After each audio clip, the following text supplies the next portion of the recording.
નમસ્કાર મિત્રો, દેશ દુનિયા અને ગુજરાતના સૌથી મોટા સમાચાર જાણવા માટે વિડીયોને એક લાઇક કરી ખેડૂ પોકેટ ન્યૂઝ ચેનલને સબસ્ક્રાઇબ કરવાનું ભૂલતા નહીં.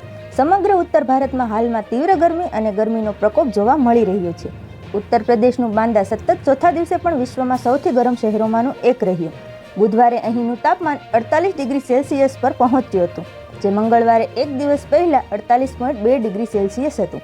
પ્રાદેશિક હવામાન વિભાગે આગામી અઠવાડિયા માટે અનેક સ્થળોએ તીવ્ર ગરમીનું એલર્ટ જારી કર્યું છે.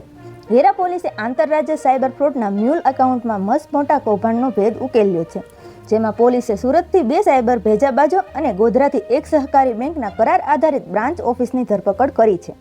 પ્રાથમિક તપાસમાં માત્ર 30 થી 35 દિવસના ટૂંકા ગાળામાં જ અલગ અલગ 4 બેંક ખાતાઓમાં રૂપિયા 3.27 કરોડ જેટલી માતબર રકમની શંકાસ્પદ ટ્રાન્ઝેક્શન થયા હોવાનું બહાર આવતા સમગ્ર પોલીસ બેડામાં ભારે ચકચાર મચી ગઈ છે.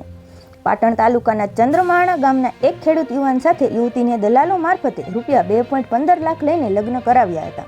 લગ્નના થોડા દિવસ પછી દુલ્હનના દાદા બીમાર હોવાનું બહાનું બતાવી દુલ્હનને લઈ ગયા બાદ પરત નહીં આવતા પાટણ તાલુકા પોલીસ મથકે યુવતી ચાણસ્માના એક દલાલ સહિત ચંદ્રમાણા તથા દાંતા અને માછલા ગામના શખ્સો સામે ફરિયાદ નોંધાવતા અગાઉ સ્પેશિયલ ઓપરેશન ગ્રુપની ટીમે ચાણસ્માના શખ્સની ધરપકડ કરી હતી.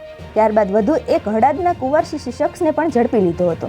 પાટણ શહેરમાં વોર્ડ નંબર 11ની 10 જેટલી સોસાયટીઓમાં ભર ઉનાળે પીવાના પાણીની સમસ્યા સર્જાય છે, જેમાં માર્ગ અને મકાન વિભાગ દ્વારા ચાલતી કામગીરીમાં ખોદકામ દરમિયાન પાઇપલાઇન તૂટી જતા સોસાયટીમાં પીવાનું પાણી બંધ થઈ જતા વિસ્તારના ચૂંટાયેલા નગરસેવકોએ પાણીના ટેન્કર મોકલી સુવિધા પૂરી પાડી હતી, પરંતુ સમસ્યાનું નિવારણ ન આવતા રહીશો મુશ્કેલીમાં મુકાયા છે અને આંદોલનની ચીમકી ઉચ્ચારી છે.